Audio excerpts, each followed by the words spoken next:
안녕하세요. 개발자의 교양 한 스푼 비디오입니다. 오늘 저희가 살펴볼 자료들은 한국 인터넷의 그 시작과 성장에 관한 이야기인데요. 지금은 뭐랄까 공기처럼 너무 당연하게 여기는 인터넷이잖아요. 근데 한국이 미국 다음으로 세계에서 두 번째로 인터넷에 연결된 나라였다는 사실 혹시 알고 계셨나요? 바로 그 흥미진진한 시작점으로 한번 같이 가보시죠. 와, 세계 두 번째요? 오, 이건 정말 몰랐는데요. 그 숨겨진 이야기 자세히 좀 들어보고 싶네요. 네, 보통 인터넷 시작하면 다들 1970년대 미국을 떠올리시죠? 그 컴퓨터들을 서로 연결하는 기술, 특히 그 TCP/IP라는 표준 통신 규약이 이때 만들어졌거든요. 이게 있었기에 제조사가 다른 컴퓨터들도 뭐랄까 같은 언어를 쓰듯 대화할 수 있게 된 거죠. 인터넷의 아주 핵심적인 약속 같은 거였습니다. 그런데 미국 외 지역에서 최초로 이 TCP/IP 방식으로 컴퓨터를 연결하는 데 성공한 곳이 바로 여기, 대한민국 서울이었습니다. 네, 맞아요. 그게 1982년 5월이었죠. 서울대학교 컴퓨터공학과랑 구미에 있던 전자기술연구소, 역사적인 통신이 이루어진 거잖아요. 전길남 박사팀이 그 PDP-1이라는 컴퓨터 두 대를 써서 서로 메시지를 주고받는 데 성공했다고 하더라고요. 당시에는 이 통신망을 SDN, 그러니까 시스템 디벨롭먼트 네트워크라고 불렀다고 하더라고요. 이게 그냥 기술 한번 보여준 걸 넘어서 인터넷이 미국 밖으로 전 세계로 퍼져나갈 수 있겠다.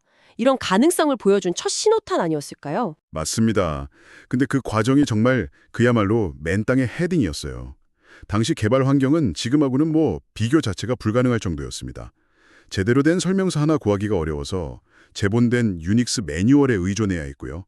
운영체제의 설치나 네트워크 기능 추가 같은 걸 하려면 소스 코드를 직접 봐야 했고 심지어 운영체제의 핵심, 그 커널 코드까지 직접 수정해야 했습니다. 이건 아시겠지만 작은 실수 하나가 그냥 시스템 전체를 멈춰버릴 수도 있는 아주 위험하고 또 고된 작업이었죠. 아, 특히 그 오류 잡는 과정, 디버깅 이야기 들었을 때 정말 인상 깊었어요. 코드 딱 한 줄 고치고 나서 그 결과를 확인하는데 며칠씩 걸렸다니.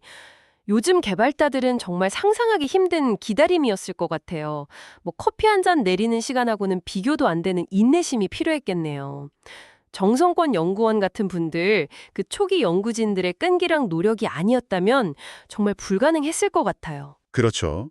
심지어는 초기에 이게 뚜렷하게 어디에 쓸 거냐 이런 걸 찾기 어렵다는 이유로 정부 지원이 끊기기도 했어요. 근데 좀 역설적이게도 이런 상황이 오히려 어떤 특정 목적이나 예산에 얽매이지 않고 더 자유롭게 연구하고 기술을 퍼뜨리는 계기가 되었다. 이런 분석도 있더라고요. 아, 그렇게 조용히 이어지던 한국 인터넷이 우리 같은 일반 대중 속으로 확 들어오게 된 결정적인 계기가 있었던 거죠. 네, 바로 1994년입니다. 한국통신, 지금의 KT죠. 여기서 코넷, KORNET라는 이름으로 인터넷 상용 서비스를 시작한 거예요. 이 시점을 계기로 해서 하이텔이나 천리안 같은 PC통신 서비스 시대가 저물고 진짜 본격적인 인터넷 시대의 막이 올랐다. 이렇게 볼 수 있습니다. 그리고 90년대 후반에 우리가 다 아는 IMF 외환위기라는 큰 어려움이 있었잖아요. 근데 그 뒤에 오히려 인터넷 보급이 폭발적으로 늘어나는 전환점을 맞이하게 되죠. 그렇습니다. 이게 참 아이러니한데요. 1998년에 출범한 김대중 정부가 IT 산업 육성을 국가적인 과제로 삼았어요.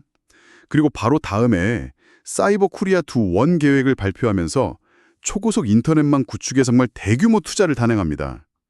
그때 막 ADSL 같은 서비스가 빠르게 보급되면서요. 1998년 말에 한 310만 명 정도였던 인터넷 이용자 수가요. 불과 2년 뒤 2000년 말에는 1900만 명을 넘어설 정도로 확 늘어났습니다.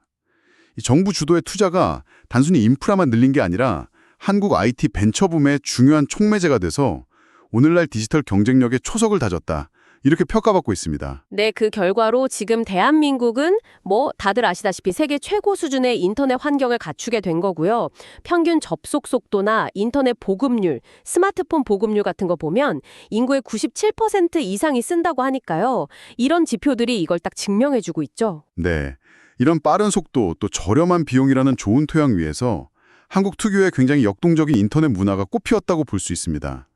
싸이월드의 일촌맺기처럼 관계를 중요하게 생각하는 그런 온라인 문화라든가 아니면 특정 관심사를 공유하는 커뮤니티 활동이 굉장히 활발하잖아요. 또 집단지성의 상징처럼 된 나무위키 같은 현상들. 이런 것들은 이런 빠른 인프라 발전이 있었기에 가능했던 좀 독특한 모습들이라고 할 수 있겠죠? 네, 오늘은 이렇게 한국 인터넷의 시작부터 현재까지의 여정을 한번 쭉 돌아봤습니다.